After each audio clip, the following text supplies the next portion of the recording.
നമസ്കാരം. കൃഷിദർശന്റെ തത്സമയ ഫോണിൻ പരിപാടിയിലേക്ക് ഏവർക്കും സ്വാഗതം. ഇത് മെയ് മാസം. കടുത്ത വരൾച്ച ഡിസംബർ മാസം മുതൽ തുടങ്ങി അതിന്റെ ക്രൂരമായ മുഖം എല്ലാ അർത്ഥത്തിലും കേരളത്തിലെ മലയാളി കണ്ടു കഴിഞ്ഞു. ഇത് പക്ഷേ എല്ലാ വർഷവും നമ്മളിത് കാണുന്നതല്ലേ? ഈ ഉത്കണ്ഠകൾ നമ്മൾ പലപ്പോഴും പങ്കുവെക്കാറില്ലേ? ഇങ്ങനെ അനുസ്യൂതം ഇതേ പ്രശ്നം കേരളം അനുഭവിച്ചുകൊണ്ടിരിക്കുകയാണ്. ഇത്തവണ വെച്ച് കൂടിയെന്നേ ഉള്ളൂ.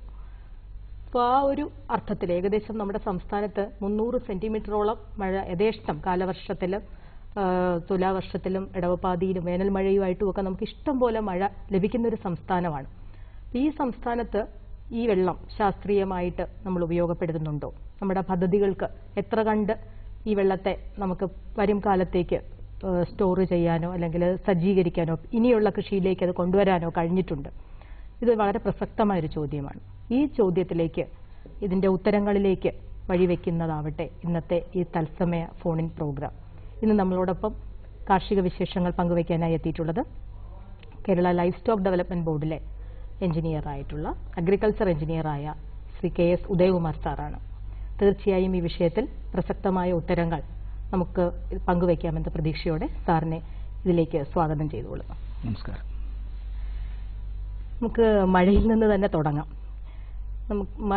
മഴയുടെ നമ്മൾ അറിയാത്ത ഗതികൾ ഭൂമിയിലേക്ക് പതിച്ചു കഴിഞ്ഞാൽ ഈ മഴയുടെ വിഗതികൾ എങ്ങനെയൊക്കെയാണ് എന്നൊന്ന് വിശദമാക്കാവൂ. കാണാത്ത പുറങ്ങൾ. നേരത്തെ ആശ പറഞ്ഞതിൽ തന്നെ തുടങ്ങാം.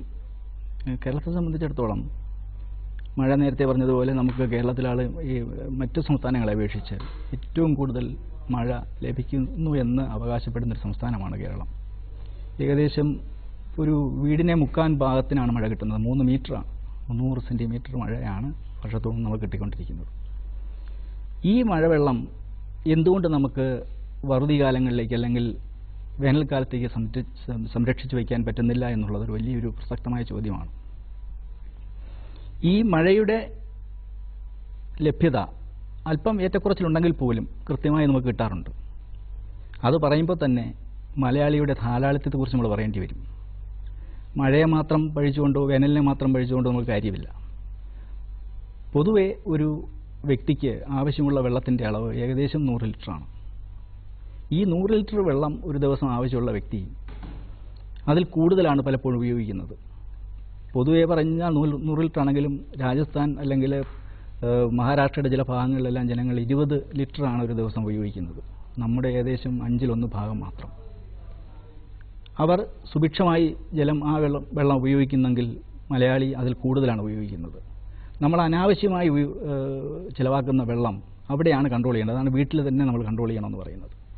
ജലസംരക്ഷണത്തിൻ്റെ ആദ്യപടി തുടങ്ങേണ്ടത് തന്നെ ഈ സ്വന്തം വീടുകളിൽ നിന്നും നമ്മൾ ഉപയോഗിക്കുന്ന വെള്ളത്തിൻ്റെ അളവ് കുറയ്ക്കുക എന്നുള്ളതാണ്. ഇനി തുടങ്ങാം മഴയിൽ നിന്ന്. മഴ തുള്ളികൾ നമ്മളെ മണ്ണിലേക്ക് വീഴുന്ന മാത്രയിൽ അത് അവിടെ മുതലുള്ളതൊന്ന് നമുക്ക് പാഴായി പോകുന്ന ജലം അത് എങ്ങോട്ടേക്കാണ് പോകുന്നത്, അല്ലെങ്കിൽ എങ്ങനെ അത് കൊണ്ടുവന്നാൽ നമുക്കത് വീണ്ടും ഉപയോഗിക്കാൻ കഴിയും? അത് വളരെ ലളിതമായി പറഞ്ഞാൽ കേരളത്തിൻ്റെ ഒരു രീതി നമുക്കറിയാം. നെടുനീളെ കിടക്കുന്ന ഏകദേശം ആലപ്പുഴ ജില്ലയിൽ ഏകദേശം 15 കിലോമീറ്ററേ ഉള്ളൂ അതിന് വീതി. കടലുമായിട്ടുള്ള, അതായത് പശ്ചിമഘട്ടവും കടലുമായിട്ടുള്ള വീതി. ഒരു സ്ഥലത്ത് പശ്ചിമഘട്ട മലനിരകളും മലനാടും ഇടനാടും തീരപ്രദേശവും ചേർന്ന കേരള ഭൂപ്രകൃതിക്ക് മഴ പെയ്താൽ ഏകദേശം 5-6 മണിക്കൂറിനുള്ളിൽ ആ വെള്ളം കടലിലേക്ക് എത്തുന്ന രീതിയിലാണ് കേരളത്തിൻ്റെ കിടപ്പ് തന്നെ. ഈ വെള്ളം പരമാവധി മണ്ണിലേക്ക്, അതായത് പറഞ്ഞു വരുന്നത് എങ്ങനെയാണ്? ഓടുന്ന വെള്ളത്തെ തടഞ്ഞു നിർത്തുക, നടക്കാൻ അനുവദിക്കുക, നടക്കുന്ന വെള്ളത്തെ നിൽക്കാൻ അനുവദിക്കുക, നിൽക്കുന്ന വെള്ളത്തിൽ മണ്ണിലേക്ക് ആഴ്ന്നിറങ്ങാൻ അനുവദിക്കുക. ഈ ആഴ്ന്നിറങ്ങിയാൽ മാത്രമേ നമുക്ക് കിണറിലേക്കും അതുപോലെ കുളങ്ങളിലേക്കും അതുപോലെ നമ്മുടെ ജലസ്രോതസ്സുകളും സജീവമായി നിലനിർത്താൻ കഴിയുകയുള്ളൂ. നമ്മൾ തൊട്ടടുത്ത സംസ്ഥാനം അവർക്ക് വെള്ളത്തെക്കുറിച്ച് വളരെ ബോധവാന്മാരാണ്. അതെ. ഒരു തുള്ളി വെള്ളമുള്ള സ്ഥലത്ത് എന്ത് കൃഷിയും ചെയ്യാനായിട്ട് സജ്ജമായൊരു ജനതയാണ് നമ്മൾ തമിഴ്നാട്ടിൽ കാണുന്നത്. അവിടെ ഇപ്പം അടുത്ത കാലത്ത് പത്രങ്ങളിൽ കൂടിയും നമുക്ക് അല്ലാതെ തന്നെ നെറ്റിൽ കൂടിയൊക്കെ കണ്ടത് അവരുടെ മൈക്രോ ക്ലൈമറ്റ് അല്ലെങ്കിൽ സൂക്ഷ്മ കാലാവസ്ഥയിൽ തന്നെ ഈ പറയുന്ന ജലസംഭരണത്തിലൂടെ മാറ്റങ്ങൾ വരുത്താൻ അവർക്ക് കഴിഞ്ഞിട്ടുണ്ടെന്ന് പറയുന്നു. ഏതൊക്കെ തരത്തിലാണ് ഇത്തരം ഒരു സൂക്ഷ്മ കാലാവസ്ഥയിൽ വെള്ളവുമായി ബന്ധപ്പെട്ട് കിടക്കുന്നത്? തമിഴ്നാട് മാത്രമല്ല, കേരളം ഒഴിച്ചുള്ള കർണാടക ആയാലും ആന്ധ്രയായാലും തമിഴ്നാടായാലും ഈ സംസ്ഥാനങ്ങളെല്ലാം മഴവെള്ള സംഭരണം വളരെ മുന്നേ തന്നെ ഏകദേശം 20 വർഷം മുമ്പ് തന്നെ അവർ. നമുക്ക് ആ കോൾ വരാം. ഒരു കോൾ ഉണ്ട്. ഹലോ ഹലോ ഹലോ, പറയൂ, പേരെന്താണ്? പേര് ദേവദാസ്. എവിടെ നിന്നാണ് വിളിക്കുന്നത്? പാലക്കാട് ജില്ലയിലെ മുണ്ടൂർ പൂതണൂർ. ചോദിക്കും ദേവദാസ്, ചോദിച്ചോളൂ ദേവദാസ്, ചോദിച്ചോളൂ.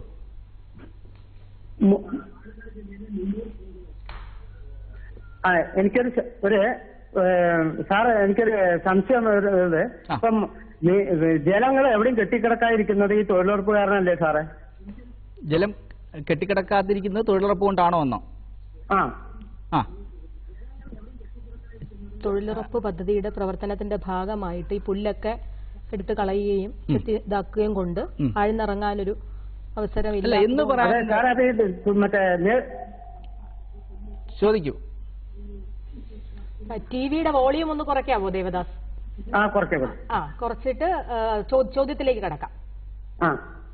ഈ തൊഴിലുറപ്പ് പദ്ധതിയിലെ ഈ തോടുകള് ചാലുകള് അതെല്ലാം ചെത്തിക്കോരുന്നതുകൊണ്ടാണ് സാറേ ഇത് എന്ന് പറയാൻ പറ്റില്ല ദേവദാസ്. കാര്യം ഈ വെള്ളം കെട്ടിക്കിടക്കുന്നത് നമുക്ക് അതിനേക്കാൾ വലിയ ബുദ്ധിമുട്ടാണല്ലോ വരുത്തുന്നത്. കൊതുക് മുട്ടയിടാനും വേറെ സാംക്രമിക രോഗങ്ങൾ വരാനും ഒക്കെ സാധ്യതയുണ്ട്. വെള്ളം കെട്ടിക്കിടക്കുന്നതല്ല, മണ്ണിലേക്ക് ആഴ്ന്നിറങ്ങാൻ അനുവദിക്കുക എന്നുള്ളതാണ്. മണ്ണിലേക്ക് വെള്ളം ആഴ്ന്നിറങ്ങാൻ അനുവദിക്കുക, അതിനുള്ള സൗകര്യങ്ങൾ സൃഷ്ടിക്കുക. അല്ലാതെ കെട്ടിക്കിടക്കുന്ന വെള്ളത്തെ ഒഴുക്കി സൗകര്യപ്രദമായ രീതിയിൽ വിടുന്നതിൽ തെറ്റില്ല. അത് തൊഴിലുറപ്പ് പദ്ധതിയായിട്ട് തന്നെ നമുക്ക് ലിങ്ക് ചെയ്യേണ്ട കാര്യമില്ല. ഇല്ല. വിളിച്ചതിൽ നന്ദി. നമുക്ക് തിരിച്ച് വരാം. നമ്മളെ സൂക്ഷ്മ കാലാവസ്ഥയുടെ കാര്യമാണ്. സൂക്ഷ്മ കാലാവസ്ഥ പറഞ്ഞു തുടങ്ങിയതിൽ തുടങ്ങാം. അതായത് തമിഴ്നാട്ടിലും ആന്ധ്രയിലും ഒക്കെ കേരളത്തിന് വളരെ മുന്നേ തന്നെ ഈ കാര്യങ്ങളെക്കുറിച്ച് അവർ ബോധവാന്മാരായിരുന്നു. അവർ ചെയ്യുന്നത് എന്താണെന്ന് പറഞ്ഞാൽ ആദ്യമേ തന്നെ അവർ ഉള്ള കുളങ്ങളും കിണറുകളും നിലനിർത്തുകയും അതിലേക്ക് പരമാവധി വെള്ളം ഹാർവസ്റ്റ് ചെയ്യത്തക്ക രീതിയിൽ മഴവെള്ള സംഭരണികൾ പണിയുകയും അതിലേക്ക് വെള്ളം കടത്തിവിട്ട് ജലസംഭരണികൾ കാര്യക്ഷമമാക്കുകയും ചെയ്തു. ഒപ്പം തന്നെ പരമാവധി കുളങ്ങളും ഡാമുകളും, ചെക്ക് ഡാമുകൾ, കേരളത്തെക്കാൾ വളരെ കൂടുതൽ ചെക്ക് ഡാമുള്ളൊരു സംസ്ഥാനമാണ് കർണാടക. കർണാടകയിൽ ദാമോദർ ഇറിഗേഷൻ പ്രോജക്റ്റുകളെല്ലാം ചെക്ക് ഡാമുമായിട്ട് ബന്ധപ്പെട്ടാണ് നിൽക്കുന്നത്. കേരളത്തെ സംബന്ധിച്ചിടത്തോളം പലപ്പോഴും ചെക്ക് ഡാമുകൾ ഫലപ്രദമായി നമ്മൾ ഉപയോഗപ്പെടുത്തുന്നില്ല. കാര്യം നമ്മുടെ നിമ്നോന്നതി തന്നെയാണ് കാരണം. എപ്പോഴും ലെവൽ ലാൻഡ് അല്ല കേരളത്തിൽ. അതുകൊണ്ട് തന്നെ നമുക്ക് ഏറ്റവും പറ്റിയത് കുളങ്ങളെ റീചാർജ് ചെയ്യേ രക്ഷയുള്ളൂ. തമിഴ്നാട്ടിലെ സംബന്ധിച്ചിടത്തോളം നമുക്ക് എല്ലാ വർഷവും 2 മീറ്റർ തോതിൽ, ഏകദേശം 2 മീറ്റർ, 1 മുതൽ 2 മീറ്റർ വെള്ളം താഴേക്ക് പോകുമ്പോൾ തമിഴ്നാട്ടിൽ അത് മേളിലേക്ക് വരികയാണ്.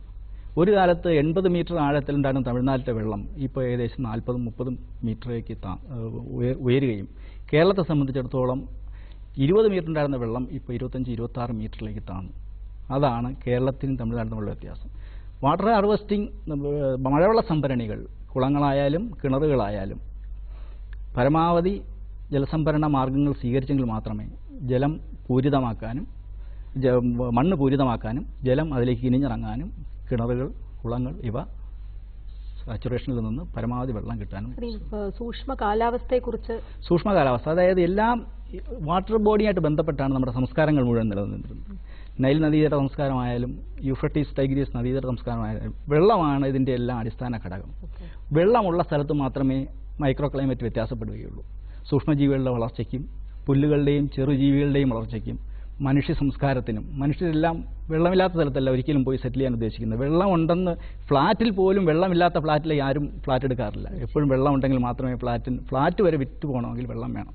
വെള്ളമാണ് മെയിൻ നമ്മുടെ ആവശ്യം. പക്ഷേ ആ ആവശ്യം പലപ്പോഴും മനുഷ്യൻ മനസ്സിലാക്കുന്നില്ല. തിരിച്ചു വരാം. ഒരു കോളുണ്ട്.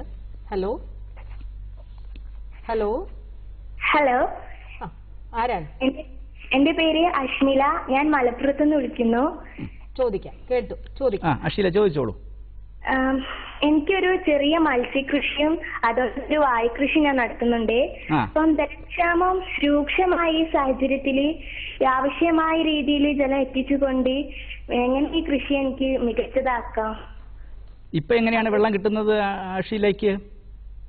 എങ്ങനെ? ഇപ്പൊ വെള്ളം എങ്ങനെയാണ് കൃഷിക്ക് എവിടുന്നാ വെള്ളം കിട്ടുക? കിണറ്റിൽ നിന്നൊക്കെ എടുത്താണ് ഞാൻ കൃഷിയൊക്കെ ഇതാക്കുന്നത്. അപ്പൊ മത്സ്യകൃഷി നടത്തുന്ന ഈ കുളത്തിൽ നിന്നുള്ള വെള്ളം ഈ വാഴകൃഷിക്ക് എങ്ങനെ ഉപയോഗിക്കാം, ഫലപ്രദമായിട്ട് ഉപയോഗിക്കാം എന്നുള്ളതാണ്. മത്സ്യകൃഷിയിൽ നിന്നുള്ള വെള്ളം വാഴകൃഷി ഇങ്ങനെ ഉപയോഗിക്കാന്നല്ലേ? മത്സ്യകൃഷിയിൽ നിന്നുള്ള വെള്ളം വാഴകൃഷി രണ്ട് രീതിയിൽ ഉപയോഗിക്കാം. മത്സ്യകൃഷിയിൽ ഉപയോഗിക്കുന്ന വെള്ളം നമുക്ക് ഈ സൂക്ഷ്മ ജലസേചന രീതികൾ നടത്താൻ ബുദ്ധിമുട്ടായിരിക്കും. കാര്യം എന്താണെന്ന് പറഞ്ഞാൽ അതിൽ ചെറിയ അഴുക്കുകൾ കാണും. ഇത് ഒരു വളവും കൂടെയാണ്. മത്സ്യകൃഷിക്ക് ഉപയോഗിക്കുന്ന വെള്ളത്തിൽ വരുന്ന ആ സൂക്ഷ്മ വസ്തുക്കൾ വളം കൂടി ആയതുകൊണ്ട് അതൊരിക്കലും നമുക്ക് ഫിൽറ്റർ ചെയ്ത് വെള്ളം ഒഴിക്കാൻ പറ്റില്ല. അത് നേരിട്ട് ഒഴിക്കാനേ പറ്റുള്ളൂ. അത് ഈ കുളത്തിൽ നിന്ന് തന്നെ പൈപ്പ് വല്ലതും ഉപയോഗിച്ച് നമുക്ക് ഹോസ് ഉപയോഗിച്ച് നനയ്ക്കാൻ മാത്രമേ ഇപ്പോൾ നിർവാഹമുള്ളൂ. അല്ലെങ്കിൽ ചെയ്യാവുന്ന രീതി നമുക്ക് സൂക്ഷ്മജലസേചന രീതിയിൽ നടപ്പാക്കാമായിരുന്നു. പക്ഷേ സൂക്ഷ്മജലസേചന രീതിയിൽ നടപ്പാക്കുമ്പോൾ അതിൻ്റെ മൈക്രോ ട്യൂബിൽ കൂടെ വരുന്ന വെള്ളം ശുദ്ധമായിരിക്കണം. മത്സ്യകൃഷിയെ സംബന്ധിച്ചിടത്തോളം ശുദ്ധമായ വെള്ളമായിരിക്കത്തില്ല വരുന്നത്. അതുകൊണ്ട് തന്നെ സൂക്ഷ്മജലസേചന രീതി നടക്കില്ല. പക്ഷേ ഹോസ് ഉപയോഗിച്ച് ഈ വെള്ളം നമുക്കൊരു ടാപ്പ് അല്ലെങ്കിൽ ഈ മത്സ്യകൃഷി ഉപയോഗിക്കുന്ന ടാങ്കിൽ നിന്നൊരു വാൽവ് പിടിപ്പിച്ചിട്ട് ആ വാൽവിൽ നിന്ന് വരുന്ന വെള്ളം നമുക്ക് വാഴകൃഷിക്കോ മറ്റു കൃഷികൾക്കോ ഉപയോഗപ്പെടുത്താവുന്നതാണ്. Okay, thank you sir. ഇത് എനിക്ക് വളരെ കാലമായിട്ട് ഞാൻ നടത്തുന്ന ഒരു ചോദ്യമായിരുന്നു. ഇതിന് ഉത്തരം കിട്ടിയതിൽ നന്ദി രേഖപ്പെടുത്തുന്നു.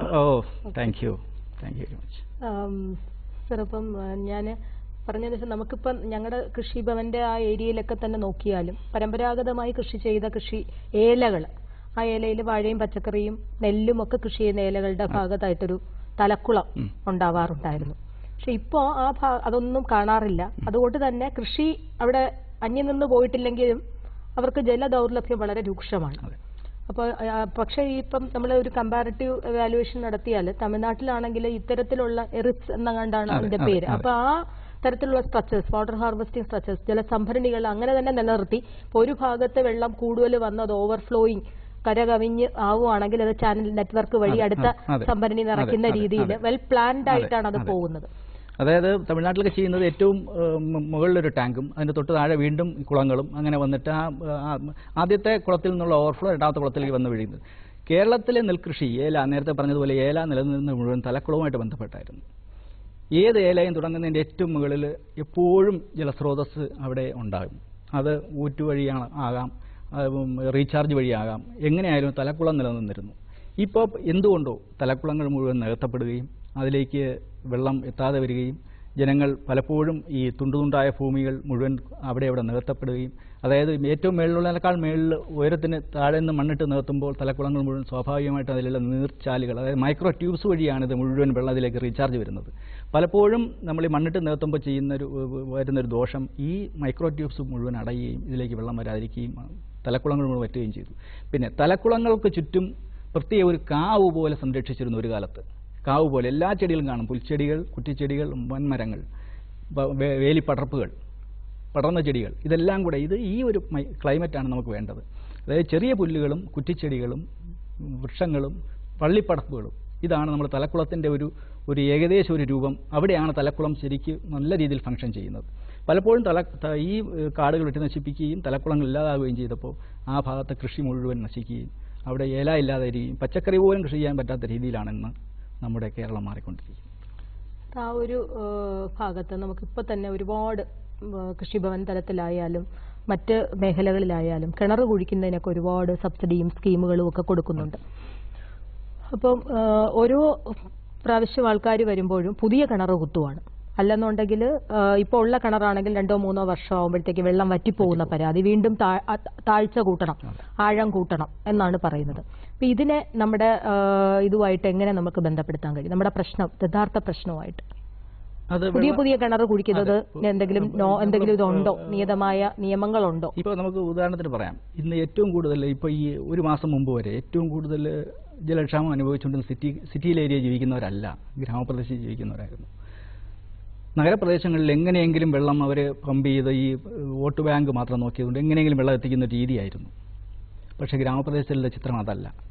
ഗ്രാമപ്രദേശങ്ങളിൽ എല്ലാ കിണറുകളും വറ്റി വരളുകയും പബ്ലിക് വാട്ടർ സപ്ലൈ വളരെ മോശമായി പ്രവർത്തിക്കുകയും ചെയ്യുമ്പോൾ വെള്ളത്തിന് വേണ്ടി എത്രയോ ദിവസം അവർ ബുദ്ധിമുട്ടിയുണ്ടാവണം ഗ്രാമപ്രദേശത്തെ ജനങ്ങൾ.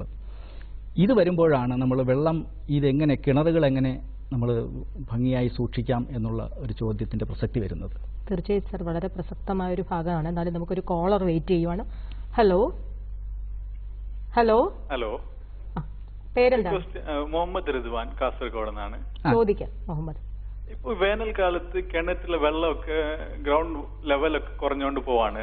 അപ്പൊ അതിന് വാട്ടർ റീചാർജ് സിസ്റ്റം എങ്ങനെ ഫലപ്രദമായി ഉപയോഗിക്കാന്നുള്ള കാസർഗോഡ് നിന്ന് വിളിക്കുക അല്ലേ? അതെ. ഈ കാസർഗോഡൊക്കെ ഒരു കാലത്ത് നല്ല ജലലഭ്യത ഉണ്ടായിരുന്ന സ്ഥലങ്ങളാണ്. ഇപ്പം നേരെ തിരിച്ചാണ് വരുന്നത്. അതായത് ഈ കിണറിന് ഇപ്പൊ എത്ര ആഴമുണ്ട് ശരിയായിട്ട് അറിയില്ല, പക്ഷെ വേനൽക്കാലം നല്ല താഴ്ച വരുന്നുണ്ട്. എത്ര തൊടിയുണ്ടെന്ന് പറഞ്ഞാൽ അറിയാം, എത്ര പടിയുണ്ടെന്ന് പറഞ്ഞാൽ മതി. അതും എനിക്ക് കൃത്യമായിട്ട് പറയാൻ അറിയില്ല, പക്ഷെ ഇത് വാട്ടർ റീചാർജ് കൊണ്ട് അതിന്റെ ലെവൽ കൂട്ടാൻ തീർച്ചയായിട്ടും കൂട്ടാൻ പറ്റും. അതെങ്ങനെയാണെന്ന് പറഞ്ഞാൽ കുറച്ച് കഴിയുമ്പോൾ അതിന്റെ നമ്മളൊരു ക്ലിപ്പിംഗ് കാണിക്കാം. ഇപ്പൊ അത് ജനറലായിട്ടൊന്ന് പറഞ്ഞു തരാം. അതായത് നമ്മൾ ഇപ്പൊ വീട് കിണറിനടുത്ത് തന്നെയാണോ? അതെ അതെ, അടുത്താണ്. അടുത്താണ്. വീടിന് എത്ര ഏരിയ, റൂഫ് ഷീറ്റ് ആണോ അതെയോ കോൺക്രീറ്റ് വീടാണോ? കോൺക്രീറ്റ് വീടാണ്. എത്ര സ്ക്വയർ ഫീറ്റ് ഒരു ഉദ്ദേശം? ഒരു 4000 സ്ക്വയർ ഫീറ്റ്. 4000 സ്ക്വയർ ഫീറ്റ് ഉണ്ട്. 4000 സ്ക്വയർ ഫീറ്റ് ആകുമ്പോൾ നിങ്ങൾക്ക് സുഖമായിട്ട് ഈ വെള്ളം എന്നിട്ട് ഒഴുകി പോകുന്ന ഒരു സ്ഥലത്തുകൂടെയാണോ പല സ്ഥലത്തുകൂടെയാണോ? പല വെച്ചിരിക്കുന്നത് ഒരു സ്ഥലത്തുകൂടി, ഒരു സ്ഥലത്തുകൂടി തന്നെയാണ്. അല്ല, 3 സ്ഥലത്തുകൂടി.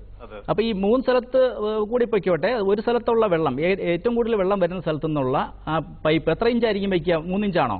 അതെ അതെ, 3 ഇഞ്ച്. 3 ഇഞ്ച് പൈപ്പാണെങ്കിൽ ആ 3 ഇഞ്ച് പൈപ്പ് നമ്മൾ ഡൗൺ പൈപ്പ് കൊടുത്ത് താഴേക്ക് ഇറക്കിയിട്ട് ഏറ്റവും താഴെയായിട്ട് മിനിമം ഒരു 300 മുതൽ 500 ലിറ്റർ വരെ ഉള്ള ഒരു ടാങ്ക് വയ്ക്കുക. സിൻറ്റെക്സ് ടാങ്ക് മാതിരിയുള്ള ടാങ്ക്. ഈ ടാങ്കിലേക്ക് ഈ പൈപ്പ് കണക്ട് ചെയ്യണം. കണക്ട് ചെയ്തിട്ട് ടാങ്കിനുള്ളിൽ ഏറ്റവും അടിയിലായി ചരലിടുക. ചരലെന്ന് പറഞ്ഞാൽ നമ്മളെ ബേബി ചിപ്സ്, നമ്മളെ ഈ ചെറിയ ചരലുണ്ടോ, ചെല്ലി, ചെറിയ ചരൽ, ബേബി ചിപ്സ് എന്ന് പറയും. ആ ബേബി ചിപ്സ് ഇടുക. അതിന് മുകളിൽ മണലിടുക. അതിന് മുകളിൽ ചിരട്ടക്കരി ഇടുക. ഇതെല്ലാം ഏകദേശം ഒരു 10 സെന്റിമീറ്ററോ അല്ലെങ്കിൽ 10 മുതൽ 20 സെന്റിമീറ്റർ കനത്തിനായിരിക്കും ഇടേണ്ടത്. ഇട്ടതിന് ശേഷം അതിന് മുകളിൽ വീണ്ടും ചരലും മണലും നിറച്ച് ഈ വെള്ളം ഈ ടാങ്കിൽ നേരെ കണക്ട് ചെയ്യുക. ഈ കണക്ട് ചെയ്തിട്ട് അതിൽ നിന്ന് വരുന്ന വെള്ളം ശുദ്ധമായി നല്ല ഫിൽറ്റർ ചെയ്ത വെള്ളം, അരിച്ച് കിട്ടുന്ന വെള്ളമായിരിക്കും വരിക. ഈ വെള്ളം നേരിട്ട് കിണറിലേക്ക് നമ്മൾ കൊടുക്കാവുന്നതാണ്, പൈപ്പിട്ട് കൊടുക്കാവുന്നതാണ്. കൊടുക്കുമ്പോൾ പ്രത്യേകം ശ്രദ്ധിക്കുക, മേൽഭാഗത്ത് മാത്രം കൊടുക്കരുത്, അല്പം താഴ്ത്തി കൊടുക്കണം, അല്ലെങ്കിൽ അതിൻ്റെ പടി ഇടിഞ്ഞു പോകാൻ സാധ്യതയുണ്ട്. കുറച്ച് താഴേക്ക് ഇറക്കി കൊടുക്കുക. ആദ്യത്തെ മഴയ്ക്ക് മുമ്പ് വീടിൻ്റെ മുകൾ ഭാഗം നല്ല ഭംഗിയായി വൃത്തിയാക്കിയതിന് ശേഷം മാത്രമേ വെള്ളം പിടിച്ചു തുടങ്ങാവുള്ളൂ. ഈ വെള്ളം ആദ്യത്തെ മഴയ്ക്കുള്ള വെള്ളം തുറന്ന് പുറത്തേക്ക് കളയാനുള്ള സൗകര്യം കൂടി വയ്ക്കണം. ഒരു ടീ ഇട്ട് ഒരു വാൽവും കൊടുക്കുക പുറത്തേക്ക്. ആദ്യത്തെ വെള്ളം ഇതിനകത്തേക്ക് വിടരുത്. കേൾക്കാമല്ലോ അല്ലേ? എന്നിട്ട് ശ്രദ്ധിക്കേണ്ട ഒരു കാര്യം, എല്ലാ വർഷവും കാലവർഷ ആരംഭത്തിന് മുമ്പ് നമ്മുടെ വീടിൻ്റെ മുകൾ ഭാഗം വൃത്തിയാക്കുകയും ഇതിന് മേളിൽ കിടക്കുന്ന ഒരു ലെയർ മണൽ വാരി മാറ്റി പുതിയ മണൽ നിറയ്ക്കുകയും വേണം. അപ്പോൾ ശുദ്ധമായ വെള്ളം കിണറിലേക്ക് എപ്പോഴും കിട്ടിക്കൊണ്ടിരിക്കും. ഏകദേശം 1-2 വർഷത്തിനുള്ളിൽ തന്നെ നിങ്ങളുടെ കിണറിൽ ആവശ്യത്തിനുള്ള വെള്ളവും കിട്ടും. അതിൻ്റെ ചുറ്റും നല്ല ഈർപ്പമുള്ള അന്തരീക്ഷം നമുക്ക് ലഭ്യമാവുകയും ചെയ്യും. പിന്നെ കിണറിന്റെ അടിയിലൊന്നും ചെയ്യേണ്ടല്ല, ഇത് വെള്ളം ഒഴിച്ചിട്ടാൽ മാത്രം മതിയല്ല? ഒന്നും വേണ്ട. അടിയിൽ കിണറിൽ ഇപ്പോൾ വൃത്തിയാക്കിയതിന് ശേഷം ഇത് തുടങ്ങുന്നതാണ് ഏറ്റവും നല്ലത്. കിണറിലെ അടിയിലുള്ള ചെളിയും ഒക്കെ വാരിക്കളഞ്ഞ് അല്പം ബ്ലീച്ചിങ് പൗഡറോ അല്ലെങ്കിൽ കുമ്മായോ ഇട്ട് ഒന്ന് അണുനശീകരണം നടത്തിയതിന് ശേഷം മാത്രം ഇത് തുടങ്ങുക. അപ്പം അതിന് ശേഷം കിട്ടുന്ന വെള്ളം ശുദ്ധമായ വെള്ളമായിരിക്കും കിട്ടുക. പിന്നെ എനിക്ക് ഒരു ഡൗട്ട് എന്താ വെച്ചാൽ, ഇത് നമുക്ക് ഓപ്പൺ സ്പേസ്, ഇപ്പൊ നമുക്ക് പുഴയിലേക്കോ കടലിലേക്കോ ഒക്കെ വെള്ളം പോകുന്നുണ്ടല്ലോ പബ്ലിക് സ്പേസില്, അവിടെ ഇതുപോലെ ഒരു ജംഗ്ഷൻ പോലെ ചെയ്തിട്ട് ഇങ്ങനെ ചെയ്യാൻ പറ്റില്ലേ? Full water, ground water level increase ചെയ്യാൻ വേണ്ടിയിട്ട്. ഗ്രൗണ്ട് വാട്ടർ ലെവൽ ഇൻക്രീസ് ചെയ്യാൻ വേണ്ടി നമ്മൾ ചെയ്യേണ്ടി വേറൊരു കാര്യം, ഇതിൽ തന്നെ ഗ്രൗണ്ട് വാട്ടർ ഇൻക്രീസ് ചെയ്യും. നമ്മളെ കിണറിൽ വെള്ളം വന്നാൽ മതി. പിന്നെ എത്ര സ്ഥലമുണ്ട് മൊത്തം കൃഷി സ്ഥലം? ഇവിടെ 1 ഏക്കർ ഉണ്ടാവും. 1 ഏക്കർ ഉണ്ടെങ്കിൽ അവിടെ ഏറ്റവും താഴെ ഭാഗം, ഒരു സ്ഥലത്തിന് ഏറ്റവും താഴ്ന്ന ഭാഗം കാണുമല്ലോ, താഴ്ന്ന ഭാഗത്ത് കുഴിയെടുക്കുക. ആവശ്യാനുസരണം കൃഷിക്ക് ദോഷകരമല്ലാത്ത രീതിയിൽ ഒരു 10 മീറ്റർ കുഴിയെടുത്ത്, ആ കുഴിക്ക് മിനിമം ഒരു 3 മീറ്ററെങ്കിലും ആഴം വേണം. ഈ ആഴത്തിൽ കുഴിയെടുത്ത് അതിലേക്ക് വെള്ളം, ഈ കൂടുതൽ വരുന്ന വെള്ളം അതിലേക്ക് ഒഴുക്കി വിട്ട് കൊണ്ടിരുന്നാൽ 1, 2, 3 വർഷം കഴിയുമ്പോൾ അത് നല്ല ഒരു സ്റ്റോറേജ് ടാങ്കായിട്ട് മാറും.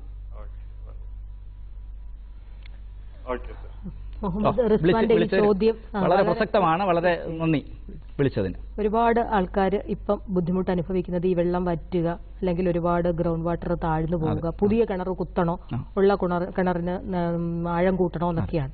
അപ്പം അതിനകത്ത് എനിക്ക് തോന്നുന്നത്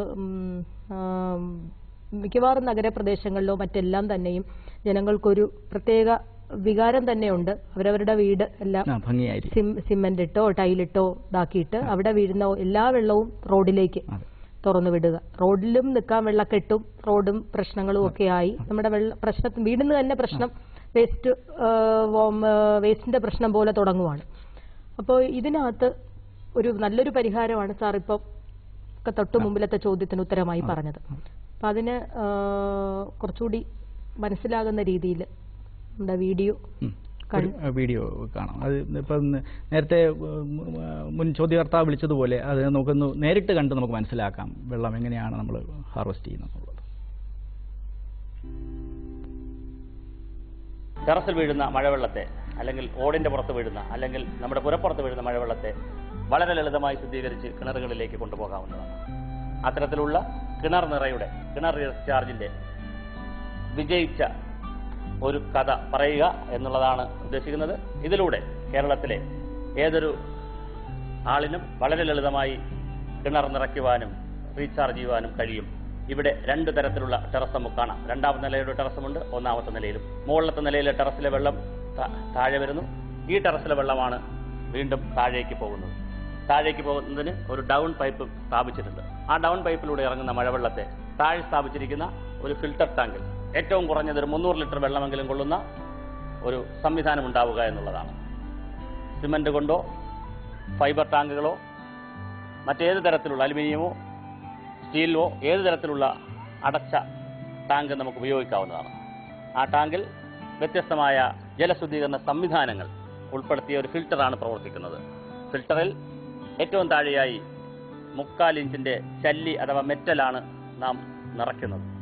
ഏകദേശം 20%, ടാങ്കിന്റെ 20% ഭാഗത്ത് മെറ്റൽ നിറയ്ക്കും. മെറ്റൽ നിറയ്ക്കുന്നതിന് മുമ്പേ ടാങ്കിൽ നിന്ന് കിണറ്റിലേക്ക് പോകുന്ന ഒരു ഹോളും ഒരു പൈപ്പും 3 ഇഞ്ചിന്റെയോ 4 ഇഞ്ചിന്റെയോ പൈപ്പും കണക്ട് ചെയ്തിരിക്കും. ആ പൈപ്പ് കണക്ട് ചെയ്തിരുന്ന സ്ഥലത്ത് ഒരു ചെറിയ നെറ്റ്, ഇതിലിടുന്ന ഫിൽറ്റർ മീഡിയ കിണറ്റിലേക്ക് പോകാതിരിക്കുന്ന ഒരു ചെറിയ നെറ്റ് കൂടി വാങ്ങി ഉറപ്പിച്ചിരിക്കും.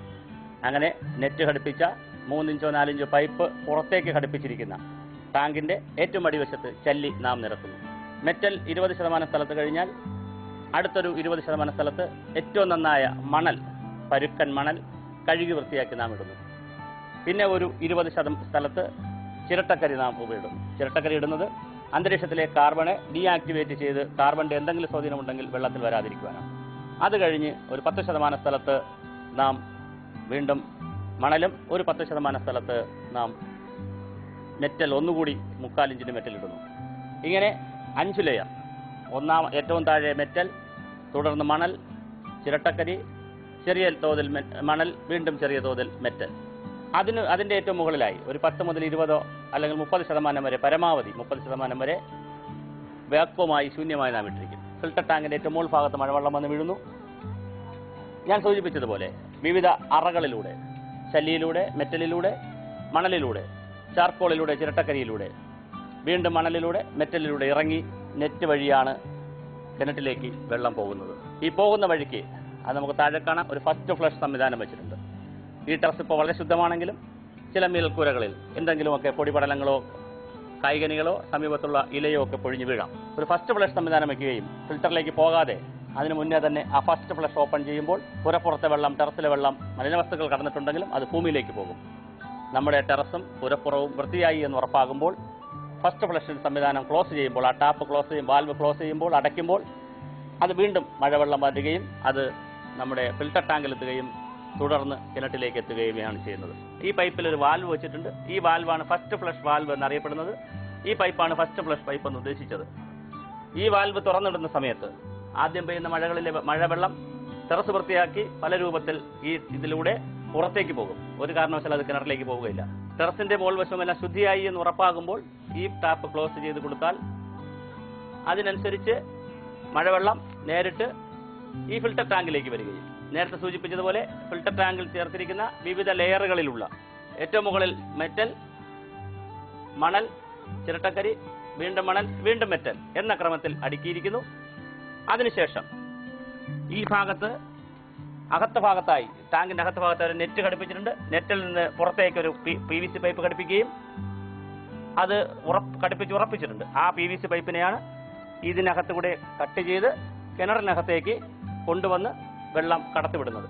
ഇവിടെ സംഭവിക്കുന്നത് ടെറസിലെ വെള്ളം നേരത്തെ മുറ്റത്തൊക്കെ പൊയ്ക്കൊണ്ടിരുന്നെങ്കിൽ, അല്ലെങ്കിൽ ഈ ബാക്ക്യാർഡിൽ പൊയ്ക്കൊണ്ടിരുന്നെങ്കിൽ അതിനെ അവിടെയൊന്നും പോകാതെ ലക്ഷക്കണക്കിന് ലിറ്റർ മഴവെള്ളത്തെ ഈ ഫിൽട്ടർ യൂണിറ്റിൽ കയറ്റുകയും, ഇത് 300 ലിറ്ററാണ് ഈ ടാങ്കിന്റെ കപ്പാസിറ്റി, ഇതിൽ കയറ്റുകയും വളരെ നന്നായി ശുദ്ധീകരിച്ചതിന് ശേഷം കിണറ്റിലേക്ക് കടത്തിവിടുകയുമാണ് ചെയ്യുന്നത്. പുറപ്പുറം പോലെ തന്നെ സൺഷെയിൽ വിടുന്ന വെള്ളത്തെയും മറ്റൊരു പൈപ്പ് കൊണ്ട് കണക്ട് ചെയ്ത് ഈ മെയിൻ പൈപ്പിലേക്ക് എത്തിച്ചിട്ടുണ്ട്. ഇത്തരത്തിൽ ഏതൊരു വീട്ടിലെയും മഴവെള്ളത്തെ നമുക്ക് വളരെ ഭംഗിയായി ശുദ്ധീകരിച്ച് കിണറുകളിലേക്ക് കടത്തിവിടാവുന്നതാണ്.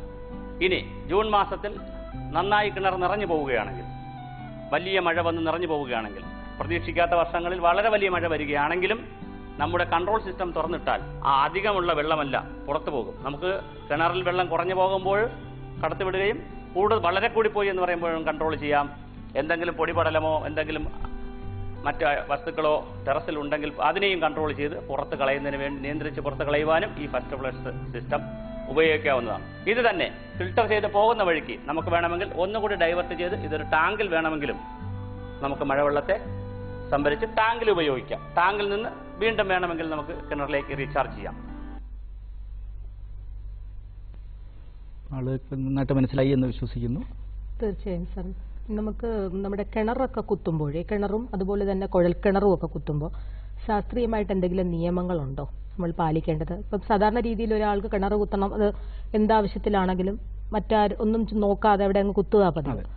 അപ്പോൾ അതുകൊണ്ടാണെന്ന് എനിക്ക് തോന്നുന്നു 2-3 വർഷം കഴിയുമ്പോൾ വെള്ളം വറ്റിപ്പോവുകയോ അല്ലെങ്കിൽ അതിന് നമുക്ക് എന്തെങ്കിലും നിയമങ്ങളുണ്ടെങ്കിൽ. തീർച്ചയായിട്ടും അതിന് കേന്ദ്ര ഗ്രൗണ്ട് വാട്ടർ ഡിപ്പാർട്ട്മെന്റും ഭൂഗർഭജല വിഭാഗവും കേരളത്തിലെ ഗ്രൗണ്ട് വാട്ടർ ഡിപ്പാർട്ട്മെന്റും ഇതിന് വ്യക്തമായ നിയമങ്ങൾ നിഷ്കർഷിച്ചിട്ടുണ്ട്. പക്ഷേ എന്തുകൊണ്ട് അത് കൃത്യമായിട്ട് ഇംപ്ലിമെന്റ് ചെയ്യാനില്ല എന്ന് പറഞ്ഞു കഴിഞ്ഞാൽ, കുടിവെള്ളത്തിന്റെ കാര്യമാണ്. ജനങ്ങൾക്ക് കുടിവെള്ളം മുട്ടിക്കരുത് എന്നുള്ളൊരു ഒറ്റ ഉദ്ദേശം കൊണ്ട് ഉള്ളതുകൊണ്ട് തന്നെ ഗവൺമെന്റ് പലപ്പോഴും അത് ശക്തമായ നടപടി സ്വീകരിക്കാറില്ല. കുഴൽക്കിണർ നേരത്തെ പറഞ്ഞതുപോലെ തന്നെ കുഴൽക്കിണർ ഒരിക്കലും സാധാരണഗതിയിൽ നമ്മൾ ശ്രദ്ധിച്ചില്ലെങ്കിൽ റീചാർജ് ചെയ്യാൻ വളരെ ബുദ്ധിമുട്ടാണ്. കുഴൽക്കിണർ ഒരു കുഴൽക്കിണറിൻ്റെ അടുത്ത കുഴൽക്കിണർ എത്ര ദൂരത്തേക്ക് വേണമെന്ന് തീരുമാനിക്കുന്നത് അതിലേക്ക് വരുന്ന റീചാർജ് അല്ലെങ്കിൽ അതിൽ ഈൽഡും അനുസരിച്ചാണ്. എത്ര ഈൽഡ് വെള്ളം നമുക്ക്, അതായത് ഒരു മണിക്കൂറിൽ എത്ര വെള്ളം പമ്പ് ചെയ്യാൻ പറ്റും, അങ്ങനെ ഒരു ദിവസം നമുക്ക് എത്ര വെള്ളം അതിൽ നിന്ന് കിട്ടും എന്നതനുസരിച്ചാണ് അതിൽ ഈൽഡ് കണക്കാക്കുന്നത്. ഈൽഡ് കണക്കാക്കി വേണം നമ്മൾ എപ്പോഴും കിണറുകളിലെ എണ്ണം നിശ്ചയിക്കാൻ. പലപ്പോഴും വളരെ ശുഷ്കമായ കിണറുകൾ പോലും നമ്മൾ ഒരു സ്ഥലത്ത് കുത്തുകയും വീണ്ടും അടുത്ത സ്ഥലത്ത് കുത്തിയിട്ട് വീണ്ടും ആഴത്തിലേക്ക് പോവുകയും ചെയ്യുമ്പോൾ പലപ്പോഴും ചുറ്റുമുള്ള കിണറുകൾ മുഴുവൻ വറ്റി വരളുകയും വെള്ളം വീണ്ടും റീചാർജ് ചെയ്യാതിരിക്കുകയും ചെയ്യുമ്പോൾ കിണറുകൾ മിക്കതും 2-3 വർഷം കഴിയുമ്പോൾ വറ്റിപ്പോകാറുണ്ട്. ഇതിന് നമുക്ക് ചെയ്യാവുന്ന ഒരു പ്രധാന കാര്യമുണ്ട്. നേരത്തെ പറഞ്ഞത് ഇതിപ്പോൾ നമ്മൾ ഓപ്പൺ വെല്ലിലാണ് നമ്മൾ ഈ റീചാർജ് ചെയ്യുന്ന രീതി കണ്ടതെങ്കിൽ കുഴൽക്കിണറിലും നമുക്ക് റീചാർജ് ചെയ്യാൻ പറ്റും. കുഴൽക്കിണറിൽ നമുക്കറിയാം ഒരു കുഴൽ മാത്രമേ നമ്മൾ വെളിയിൽ കാണുകയുള്ളൂ. അതിൽ സബ്മേഴ്സിബിൾ പമ്പുകളായിരിക്കും അല്ലെങ്കിൽ ജെറ്റ് പമ്പുകളായിരിക്കും വയ്ക്കുക. ഈ സബ്മേഴ്സിബിൾ പമ്പ് വയ്ക്കുമ്പോൾ പമ്പ് അതിനകത്ത് തന്നെ കുഴലിനകത്ത് തന്നെയാണ് ഇറങ്ങിപ്പോകുന്നത്.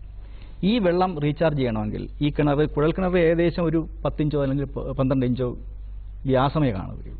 ഈ വ്യാസത്തിൻ്റെ ചുറ്റും ഏകദേശം ഒരു 2 മീറ്ററോ 2.5 മീറ്ററോ വീതിയിൽ ഒരു കുഴിയെടുത്ത് അതിലേക്ക് ആ മണ്ണ് 2-3 മീറ്റർ ആഴത്തിൽ കുഴിയെടുത്തിട്ട് ആ മണ്ണ് മുഴുവൻ മാറ്റി അതിൽ ഇതുപോലെ ചരലും മണലും ചിരട്ടക്കരിയും ഇട്ട് അതിലേക്ക് വെള്ളം ഒഴുക്കി വിട്ടാൽ കാലക്രമേണ, എന്നിട്ട് ഈ പൈപ്പിൽ നമ്മൾ ചെറിയ ഹോളും കൊടുത്തിരിക്കണം.